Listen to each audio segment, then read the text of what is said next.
Septembre 2006, province de Kandahar, Afghanistan. Les écrans brillaient en bleu dans la pièce sombre de l'aérodrome de Kandahar. Le brigadier général canadien David Fraser se tenait les bras croisés, regardant les images en direct du drone. Sur les moniteurs, de minuscules silhouettes se déplaçaient à travers des champs de vignes et des murs de boue. C'étaient des soldats canadiens. Ils marchaient, droit vers l'enfer. La radio crépitait de voix, de tirs, d'explosions, d'hommes hurlant des coordonnées. Fraser regardait les Canadiens avancer face à un mur de balles talibanes. Il les regardait encaisser des coups et continuer à avancer. Il les regardait tomber et voyait d'autres les traîner à couvert, tout en continuant à tirer. Il avait vu de nombreuses batailles au cours de sa carrière. Il n'avait jamais rien vu de tel. Dans les jours qui suivirent, Fraser allait dire à ses collègues américains quelque chose qu'ils ne s'attendaient pas à entendre. Il leur dit qu'il n'avait jamais vu des soldats se battre comme ça, nulle part, jamais. Ceci est l'histoire de ce que des généraux américains ont vu quand 2000 soldats canadiens ont fait quelque chose que le monde avait oublié que les Canadiens pouvaient faire. Ils ont mené un combat brutal au corps à corps contre un ennemi qui voulait les détruire. Ils ont subi des pertes terribles. Ils ont enterré leurs amis et ils ont refusé de craquer. En septembre 2006, l'Afghanistan s'effondrait. Les talibans avaient été vaincus en 2001, tout le monde le disait. Les informations montraient leur chef fuyant vers le Pakistan. La guerre était terminée, sauf qu'elle n'était pas du tout terminée. Les talibans avaient passé 5 ans à se cacher et à se reconstruire. Maintenant ils revenaient, pas sous forme de petits groupes posant des bombes, ils revenaient en tant qu'armée. Les chiffres racontaient une histoire effrayante. Les attaques talibanes avaient bondi de 400% par rapport à l'année précédente. Dans la seule province de Kandahar, il y avait eu 1200 attaques en seulement 8 mois. 191 soldats de l'OTAN allaient mourir cette année-là. C'était la pire année depuis le début de la guerre. À 25 km à l'ouest de la ville de Kandahar se trouvait un district appelé Pangoï. Quelque chose de très grave s'y passait. Les talibans avaient rassemblé entre 1500 et 2000 combattants. Ils ne se cachaient pas dans les montagnes comme des guérilleros. Ils s'installaient dans les villages et les épais bâtiments debout. Ils défiaient l'OTAN de venir les chercher. Ils avaient choisi leur terrain. Ils voulaient une vraie bataille. Ils croyaient pouvoir gagner. Le Canada avait envoyé des soldats à Kandahar plus tôt cette année-là. Ils avaient pris la relève des forces américaines. Alors que la plupart des Canadiens chez eux pensaient que ce serait une mission de maintien de la paix, le Canada n'avait pas livré de bataille terrestre majeure depuis la Corée. L'armée canadienne avait passé des décennies à maintenir la paix. Ils portaient des casques bleus, ils surveillaient de cesser le feu, ils aidaient des réfugiés. Maintenant, 2300 soldats canadiens étaient responsables de la province la plus dangereuse d'Afghanistan. L'ennemi en face d'eux avait plus de combattants dans ce seul district que le Canada n'avait de soldats dans toute la province. Les commandants talibans étudiaient leurs cartes et souriaient. Ils savaient que les Canadiens n'étaient pas des Américains. Ils savaient que les Canadiens étaient des gardiens de la paix, mous, prudents, faibles. Les talibans croyaient que lorsque les Canadiens verraient leurs amis mourir, ils s'enfuiraient, ils abandonneraient et rentreraient chez eux. Les talibans étaient maintenant sur le point d'apprendre à quel point ils avaient tort. Au cours des 17 jours suivants, des généraux américains allaient assister à quelque chose qui changerait à jamais leur regard sur leurs alliés du Nord. Ils allaient voir des soldats canadiens se battre et mourir d'une manière qui choquait même les vétérans du combat. Ils allaient entendre des histoires de bravoure qui semblaient impossibles. Mais qu'ont exactement vu ces commandants américains qui a si complètement changé leur opinion ? Et quel prix ces jeunes soldats canadiens ont-ils payé pour gagner ce respect ? Pour comprendre ce qui a rendu l'opération Méduse si remarquable, il faut d'abord comprendre ce que l'armée canadienne était devenue et ce qu'elle avait oublié. Pendant la Seconde Guerre mondiale, les soldats canadiens se sont forgés une réputation redoutable. Les troupes allemandes les appelaient des troupes d'assaut. Ils étaient coriaces, ils étaient implacables. Ils remportaient des bataillons qui semblaient impossibles. À la crête de Vimy lors de la Première Guerre et à Juno Beach lors de la Seconde, les Canadiens ont prouvé qu'ils pouvaient se battre aussi bien que n'importe qui sur Terre. Puis tout a changé. En 1956, le Canada a contribué à créer le concept de maintien de la paix des Nations Unies. C'était une noble mission. Les soldats canadiens se tiendraient entre les parties en guerre. Ils surveilleraient les cessez-le-feu. Ils protégeraient les civils. Pendant les 50 années suivantes, c'est ce que le Canada est devenu, des gardiens de la paix, pas des guerriers. En 2006, l'armée canadienne n'était plus que l'ombre de ce qu'elle avait été. Elle n'avait pas livré de bataille majeure depuis la Corée en 1953. Beaucoup au Pentagone voyaient le Canada comme un ami fiable, mais un allié mou. Bon pour distribuer de la nourriture, pas très bon pour se battre. En 2005, le Canada fit un choix qui allait tout changer. Au lieu de rester en sécurité à Kaboul, ils se portèrent volontaires pour prendre en charge la province de Kandahar. C'était le fief des talibans. Le général Rick Hillier poussa pour cette mission. Il était le chef de l'armée canadienne, un homme direct de Terre-Neuve qui disait ce qu'il pensait. Il dit clairement à ses soldats qu'ils n'allaient pas aider des vieilles dames à traverser la rue. Ils allaient à la guerre.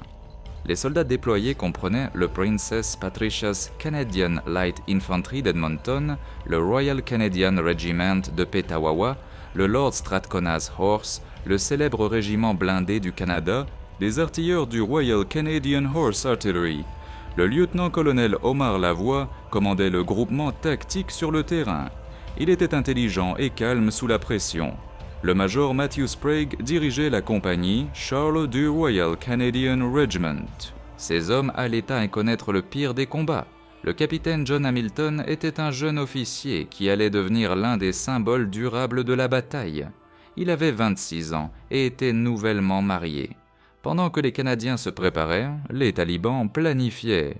Quelque chose que personne n'attendait. Sous des commandants comme le Mollah Dadullah, un brutal combattant unijambiste que certains appelaient le Patton des talibans, ils décidèrent de tenir bon et de livrer une vraie bataille. Leur plan était simple mais mortel. Masser près de 2000 combattants dans le district de Pangoï, fortifier les villages, transformer les cabanes de séchage du raisin en bunkers. Les talibans créèrent des champs de tir croisés et ils pré-réglèrent leurs mortiers sur chaque approche. Ils étudièrent les tactiques de l'OTAN et placèrent leur position près des maisons civiles, sachant que les Canadiens hésiteraient à bombarder des familles. Avant Méduse, la vie des soldats canadiens à Kandahar avait été tendue, mais gérable. Des patrouilles, de petits accrochages, des bombes artisanales. Ils faisaient bas face à une chaleur atteignant 50 degrés Celsius, une poussière qui enrayait leurs fusils, des scorpions cachés dans leurs bottes. Ils avaient perdu des soldats. 4 étaient morts en un seul jour en août lors de combats près de Pangoï, mais rien ne les avait préparés à ce qui allait arriver. Fin août, les rapports de renseignement dressaient un tableau terrifiant. Les talibans ne fuyaient pas. Ils s'enfonçaient davantage, se renforçaient, se préparaient à une résistance majeure. Le général Fraser prit la décision. L'OTAN n'attendrait pas. Ils attaqueraient les Pils les premiers. Les soldats canadiens vérifièrent leurs armes et écrivirent des lettres à leurs proches. Certains d'entre eux n'en écriraient jamais d'autres. Le plan de l'opération Méduse semblait simple sur le papier. Les forces canadiennes et alliées attaqueraient depuis plusieurs directions. Elles nettoieraient les bastions talibans dans le district de Pangoï. Elles rétabliraient le contrôle gouvernemental. Les cartes rendaient les choses faciles. Des flèches nettes pointant vers des cibles, des cases bien ordonnées montrant les objectifs. La réalité était un cauchemar. Pangoï était une zone verte, une bande de fermes le long de la rivière Arghandab, alimentée par d'anciens canaux d'irrigation. Contrairement au désert brun qui l'entourait, cet endroit était vivant de végétation. Mais cette végétation allait tuer. Les vignes poussaient sur des rangées de boue surélevées de 1,20 m à 1,80 m de haut. Ces rangées créaient des murs qui bloquaient tout. Les soldats ne pouvaient pas voir à travers. Les véhicules ne pouvaient pas les franchir. Tous les quelques mètres, il y avait un autre mur, un autre angle mort, un autre endroit où l'ennemi pouvait se cacher. Entre les rangées de vignes poussaient des plants de marijuana. Certains atteignaient 2,40 m à 3 mètres de haut. Un homme pouvait s'y cacher sans jamais être vu, parfait pour les embuscades. Chaque village était un labyrinthe d'enceintes aux murs de boue épais de 60 cm. Et partout se dressaient des petites cabanes de séchage du raisin. Les Afghans utilisaient ces bâtiments pour sécher les raisins en raisins secs, mais leurs murs faisaient 1,20 m de briques de boue solides. Les obus d'artillerie rebondissaient parfois dessus. Ils étaient meilleurs que des bunkers. Les talibans qui défendaient ce terrain n'étaient guère pas des fermiers avec de vieux fusils. Ils comprenaient des combattants étrangers du Pakistan, de Tchétchénie et de pays arabes. Des hommes qui avaient déjà combattu et savaient comment tuer. Leurs commandants avaient affronté les soviétiques dans les années 1980. Ils avaient des armes lourdes, des mortiers capables de larguer des obus avec une précision mortelle, des lance-roquettes capables de détruire des véhicules, des mitrailleuses capables de couper des hommes en deux. Ils avaient préparé des positions reliées par des tunnels. Ils savaient exactement où leurs mortiers tomberaient avant de tirer un seul coup. Ils avaient étudié comment l'OTAN combattait. Ils savaient que les Canadiens appelleraient des frappes aériennes, alors ils construisirent leur position de combat à côté de maisons où vivaient des familles. Ils pariaient que les Canadiens ne bombarderaient pas des civils. Ils avaient raison. L'opération Méduse commença le 2 septembre 2006. La crise arriva en moins de 24 heures. Le 3 septembre, la compagnie Charles du Royal Canadian Regiment avança vers son objectif. Il l'appelait Objectif Rugby, un groupe de complexes talibans et de cabanes à raisins. En approchant, ils marchèrent à droit dans un piège.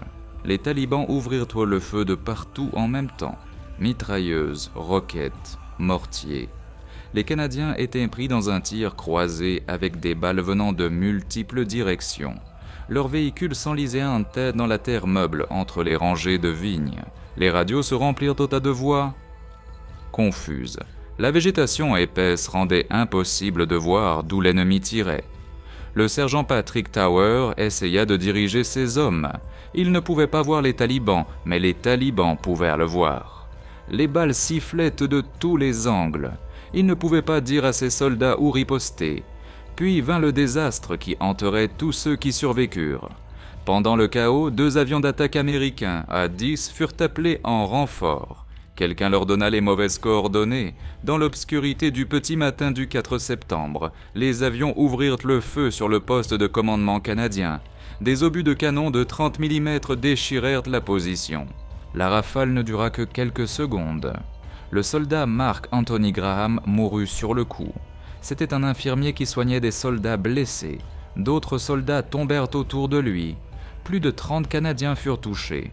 Le major Matthew Sprague, le commandant de compagnie, reçut des éclats d'obus à la tête et à la poitrine.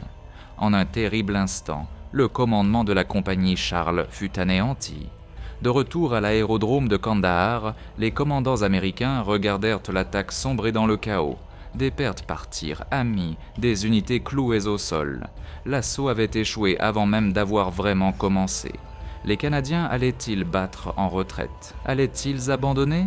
Tout était en jeu. La fumée s'était à peine dissipée après le désastre du Tirami quand le lieutenant-colonel Omar Lavoie prit la radio.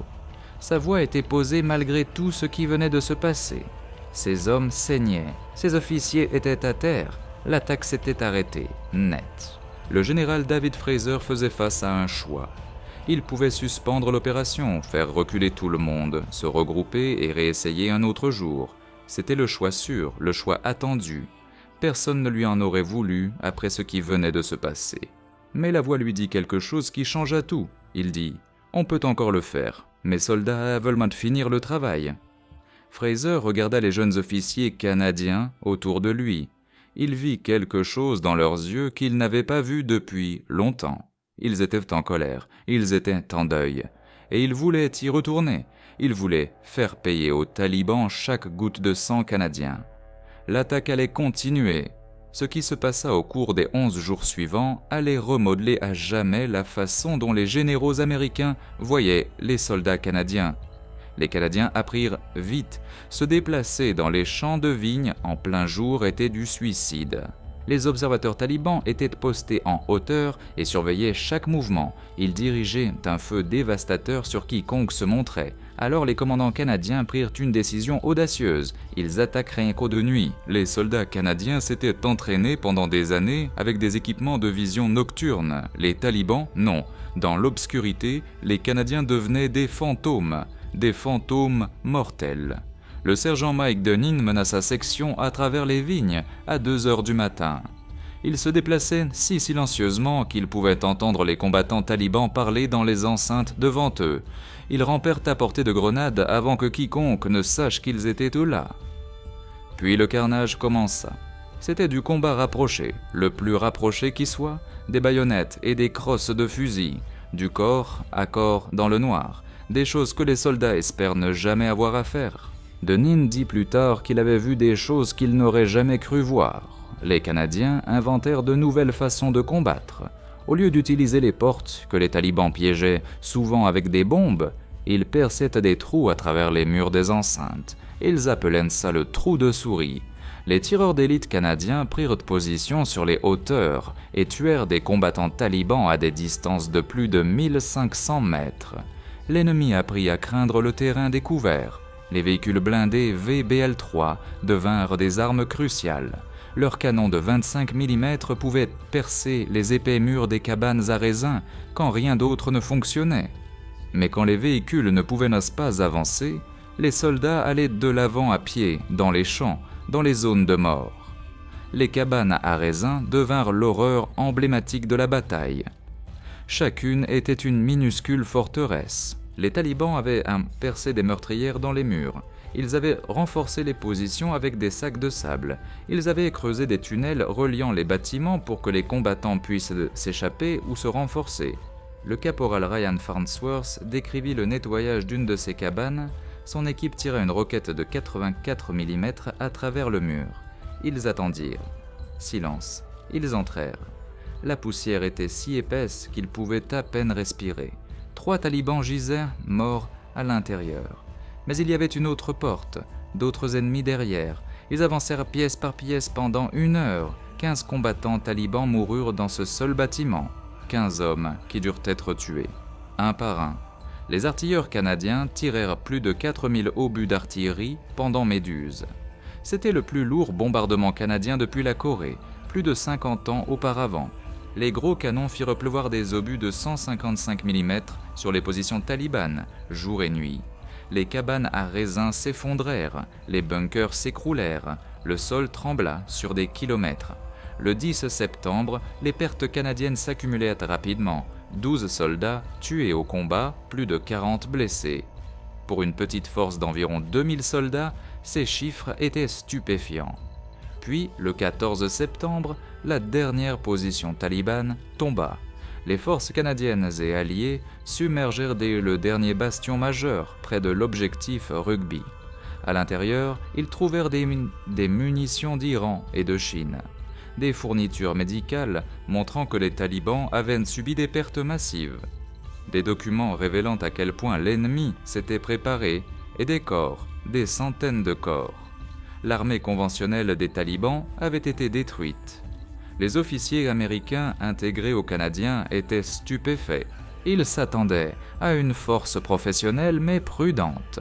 Ce dont ils furent témoins était tout autre chose. Le lieutenant-colonel Jim Groeney, un Américain observant de l'intérieur d'une unité canadienne, dit « Ces gars ne se sont jamais arrêtés. Ils ont subi des pertes qui auraient fait hésiter d'autres unités. Ils n'ont pas hésité. Les officiers menaient depuis le front. Ce n'est pas comme ça que tout le monde fait. » Quand les armes se turent enfin à Pangoi, l'ampleur de ce qui s'était passé devint douloureusement claire. Les champs de vignes devinrent silencieux. Les mortiers cessèrent de tomber. La fumée dériva au-dessus des enceintes détruites et des cabanes à raisin effondrées. Vint alors le terrible travail de compter les morts. Le bilan était dévastateur. 16 soldats canadiens allèrent finalement mourir en comptant les combats avant et après Méduse. Plus de 40 Canadiens avaient été blessés, beaucoup gravement. Certains perdirent des membres, d'autres perdirent la vue. 5 véhicules gisaient, détruits ou en flammes dans les champs. Pour une armée qui n'avait perdu que 4 soldats en Afghanistan au cours des 4 années précédentes combinées, c'était un choc sismique. la terre avait tremblé sous les pieds canadiens. Les talibans s'en sortirent de bien pire. L'OTAN estima entre 500 et 1000 combattants ennemis tués. Le nombre réel était impossible à compter. Des corps gisaient dans les cabanes à raisins et les fossés d'irrigation. Des fosses communes furent découvertes pendant des semaines après. Des combattants talibans capturés décrivirent et d'inaniment des unités entières anéanties. Un commandant ennemi qui fut capturé plus tard fit un aveu stupéfiant. « Nous pensions pouvoir battre les Canadiens parce qu'ils n'étaient moi pas des Américains, dit-il. Nous avions tort, ils se sont battus comme des diables. » À l'aérodrome de Kandahar, des officiers américains se rassemblèrent pour parler avec les soldats canadiens revenant de la bataille. C'étaient des hommes couverts de poussière et de sang séché, des hommes qui n'avaient pas dormi depuis des jours, des hommes qui avaient vu des amis mourir dans leurs bras. Le colonel Steve Williams, commandant adjoint de la force opérationnelle américaine, les observa attentivement. Il vit des soldats qui avaient là tout perdu demander encore quand ils pourraient y retourner. « Ce n'est pas de l'entraînement, dit-il. Ce n'est pas de la doctrine, c'est du caractère. » Le major général Benjamin Frickley commandait la 10e division de montagne américaine et il se rendit en avion pour rencontrer personnellement le groupement tactique canadien. Son évaluation fut intégrée aux rapports officiels qui seraient fondus au Pentagone. Les soldats canadiens ont démontré des tactiques d'infanterie agressive qui ont dépassé les attentes, écrivit-il. Leur volonté d'engager l'ennemi à courte distance est remarquable pour toute armée moderne. De retour au Canada, les pertes dominaient chaque journal et écran de télévision. Le Premier ministre Stephen Harper s'envola pour Kandahar quelques jours seulement après la fin de la bataille. Il marcha parmi les soldats, serrant des mains, écoutant leurs histoires. Il fut visiblement ému par ce qu'il entendit et vit. Ces jeunes hommes et femmes ont montré au monde de quoi le Canada est capable, dit-il. Ils nous ont rappelé que les soldats canadiens sont parmi les meilleurs au monde. Mais les images de cercueils drapés de drapeaux parcourant l'autoroute des héros ébranlèrent la nation. Des débats éclatèrent pour savoir si la mission valait le sang versé. Même au milieu du carnage, il y eut des moments qui montrèrent le meilleur de la nature humaine. Le soldat Jess La Rochelle trouva un combattant taliban blessé après que son équipe eut nettoyé une enceinte. Le soldat ennemi avait peut-être 18 ans. Il avait été touché aux 2 jambes et criait en appelant sa mère. Les infirmiers canadiens le soignèrent quand même. C'étaient les mêmes infirmiers qui venaient de perdre des amis sous les balles talibanes. Ils donnèrent au jeune homme de la morphine pour sa douleur et bandèrent d'amena ses blessures. « C'est ce que nous sommes », dit La Rochelle plus tard. Les forces canadiennes soignèrent des dizaines de combattants ennemis, blessés pendant et après la bataille. Les équipes médicales ne demandaient pas de quel côté un homme ensanglanté avait combattu. Certains talibans blessés furent évacués par des hélicoptères canadiens vers des hôpitaux où des chirurgiens travaillèrent pour leur sauver la vie. Le brigadier général David Fraser rassembla ses commandants dans les jours qui suivirent la fin de Méduse. Ces paroles furent consignées dans des documents officiels. Ce dont j'ai été témoin, c'est le soldat canadien faisant ce que les soldats canadiens ont toujours fait. Il dit « Quand on leur demande de faire l'impossible, ils trouvent un moyen. Je suis honoré d'avoir servi avec eux, et je sais que nos alliés américains ne remettront plus jamais en question ce que le Canada apporte dans un combat. » Les champs de vignes de Pangoy étaient devenus une terre sacrée, arrosée de sang marquée par le sacrifice. Les Canadiens avaient prouvé quelque chose que beaucoup avaient oublié. Ils pouvaient se battre, ils pouvaient vaincre, et ils paieraient n'importe quel prix pour protéger les leurs et accomplir la mission. Et petite pause. Chaque vidéo que je fais vise à garder ces histoires vivantes.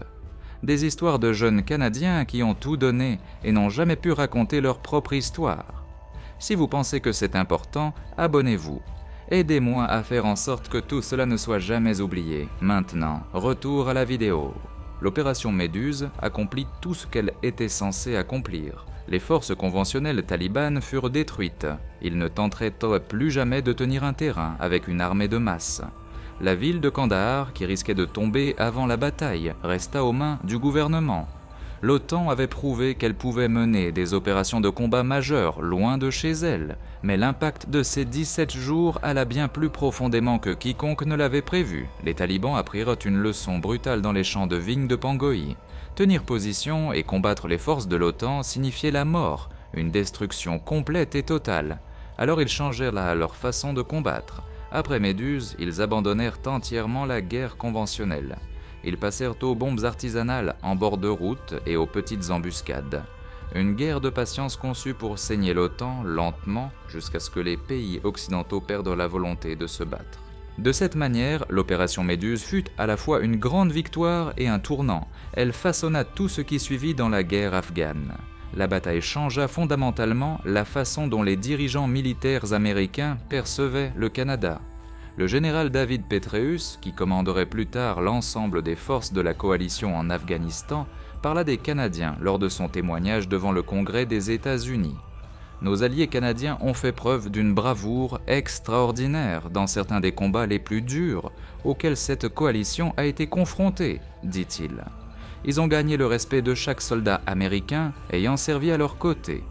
Au Pentagone, des évaluations furent rédigées qui louaient la performance canadienne. Ces rapports notaient que les forces canadiennes avaient démontré une capacité de combat soutenue de haute intensité qui dépassait toutes les attentes. La volonté de l'infanterie canadienne de s'engager dans le combat rapproché tout en acceptant des pertes significatives était particulièrement impressionnante. Les unités américaines se rendant à Kandahar les années suivantes furent informées des tactiques canadiennes à Méduse. La bataille devint une étude de cas dans les écoles militaires américaines. Au moment où le Canada mit fin à sa mission de combat en 2011, les chiffres racontaient une histoire stupéfiante. 158 soldats canadiens moururent en Afghanistan, rapporté à la taille de la population. C'était un taux de mortalité plus élevé que celui subi par les États-Unis. Le Canada envoya plus de troupes de combat par rapport à sa population que presque tous les alliés de l'OTAN, à l'exception de la Grande-Bretagne et du Danemark. Plus de 2000 Canadiens furent blessés, beaucoup avec des blessures qui changeraient leur vie à jamais.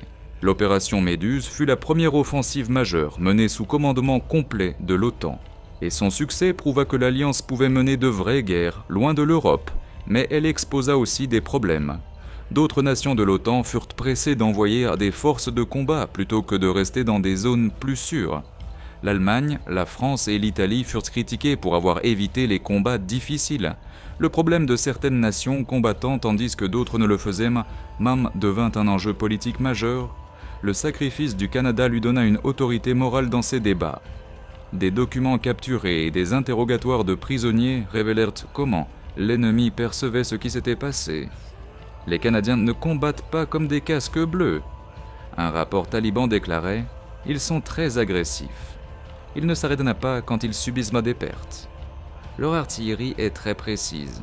Leurs tireurs d'élite sont très dangereux. » Un commandant taliban aurait ordonné à ses hommes d'éviter les secteurs canadiens autant que possible. « Allez combattre les Italiens ou les Allemands, leur dit-il.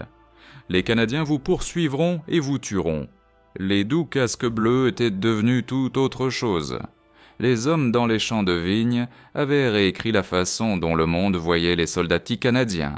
Les généraux américains, qui s'étaient autrefois demandé ce que le Canada pouvait apporter, avaient désormais leur réponse.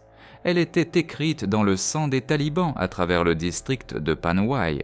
Derrière les statistiques et la stratégie se trouvaient de vraies personnes. De jeunes hommes qui quittèrent des foyers dans de petites villes canadiennes et ne revinrent jamais.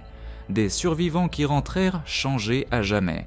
Des familles qui attendent encore des pères et des fils qui n'existent plus que sur des photographies. Le capitaine John Hamilton avait 26 ans quand il mourut le 3 septembre 2006. Il menait ses hommes dans l'assaut sur l'objectif rugby quand le feu ennemi le faucha.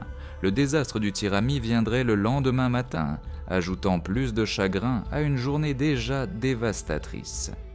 Il avait grandi à Edmonton, fils d'une famille militaire. Il était marié depuis moins de 2 ans. Sa veuve, Julie, devint une défenseur des anciens combattants après sa mort. Dans une interview des années plus tard, elle parla de son mari. John croyait en ce qu'il faisait. Elle dit qu'il croyait que le Canada avait un rôle à jouer pour rendre le monde plus sûr. Je ne laisserai personne dire que sa mort était dénuée de sens. Les enfants dans ces villages comptent. John le savait. Le capitaine Hamilton reçut l'étoile de la vaillance militaire à titre posthume. C'est la deuxième plus haute distinction canadienne pour bravoure. Le caporal Anthony Joseph Boneka avait 21 ans. Il venait de Thunder Bay, en Ontario. Il fut tué le 9 juillet 2006 lors des opérations précédant Méduse. Il fut le premier soldat canadien à mourir dans la préparation de la grande bataille. Sa mère, Patty, se rendit en Afghanistan des années plus tard pour voir où son fils avait servi. Elle marcha sur le même sol qu'il avait foulé. Elle ressentit la même chaleur brutale.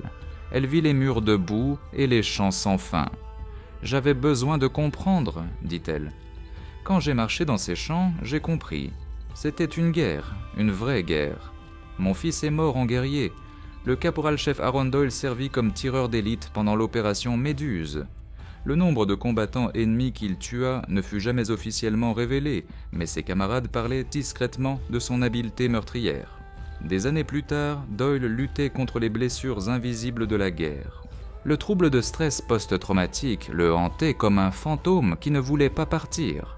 Dans une interview, il essaya d'expliquer ce que le service signifiait vraiment. « Les gens me remercient pour mon service », dit-il. « J'apprécie cela, mais ils ne savent pas ce que le service signifie. Cela signifie regarder des amis mourir. Cela signifie ôter des vies. Cela signifie rentrer chez soi et ne pas être capable d'expliquer quoi que ce soit aux gens que l'on aime. » Doyle devint un défenseur des services de santé mentale pour les anciens combattants.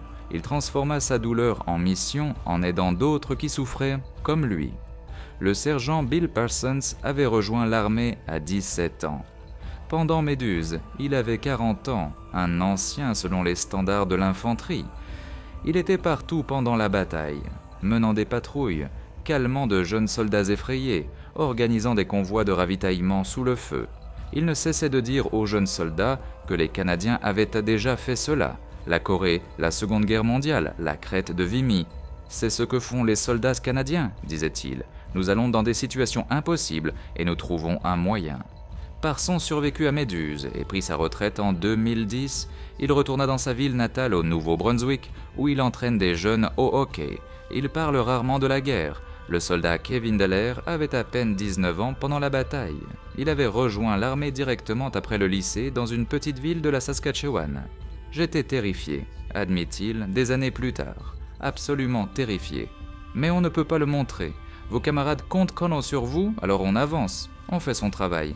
On pleure plus tard, seul. » Dallaire fut blessé par des éclats d'obus le 14 septembre, le dernier jour de combat majeur. Il perdit partiellement l'usage de sa main gauche. Aujourd'hui, il travaille à aider d'autres anciens combattants à naviguer leur retour à la vie civile. Toutes les victimes ne portaient pas l'uniforme. Abdul Rahman était un fermier qui avait fui Panwai pendant les combats. Il revint pour trouver sa maison détruite. Ses récoltes avaient disparu. Tout ce qu'il avait construit gisait en ruine. « Les talibans ont amené la guerre dans notre village, dit-il. Les Canadiens ont amené plus de guerre pour les repousser. Ma maison, mes récoltes, disparues. Mais les talibans auraient tué mes fils pour être allés à l'école. Les Canadiens ont construit l'école. » Ces mots capturaient la complexité impossible de la guerre. Il n'y avait pas de réponse simple, seulement des choix difficiles, écrits dans le sang et la poussière. Les tombées de l'opération Méduse sont commémorées dans la pierre et le bronze à travers le Canada. Au monument commémoratif de guerre du Canada à Ottawa, leurs noms sont gravés pour l'éternité. La vigile commémorative de l'Afghanistan parcourt le pays, portant les photographies de chacun des 158 Canadiens morts dans la guerre. La salle commémorative de l'Afghanistan se trouve au quartier général de la Défense nationale, un lieu paisible où soldats et familles peuvent se souvenir. L'autoroute des héros s'étend à travers l'Ontario. Elle fut renommée pour honorer la route qui ramena tant de cercueils drapés du drapeau vers leur foyer. À Kandahar, peu de traces physiques de la bataille subsistent. Les champs de vignes ont repoussé. Les enceintes aux murs debout furent reconstruites par les familles qui revinrent quand les combats cessèrent. La vie continua à Panwai pendant 15 ans. Puis en 2021, les talibans revinrent. Ils reprirent la province sans combattre. Ils reprirent le pays. Tout ce pourquoi les Canadiens s'étaient battus et étaient morts sembla s'évanouir comme la brume matinale. L'opération Méduse changea la façon dont les forces canadiennes s'entraînaient et combattaient. Les leçons payées dans le sang transformèrent l'équipement, les tactiques et la doctrine. Les ressources en santé mentale augmentèrent, bien que les soldats diraient jamais assez.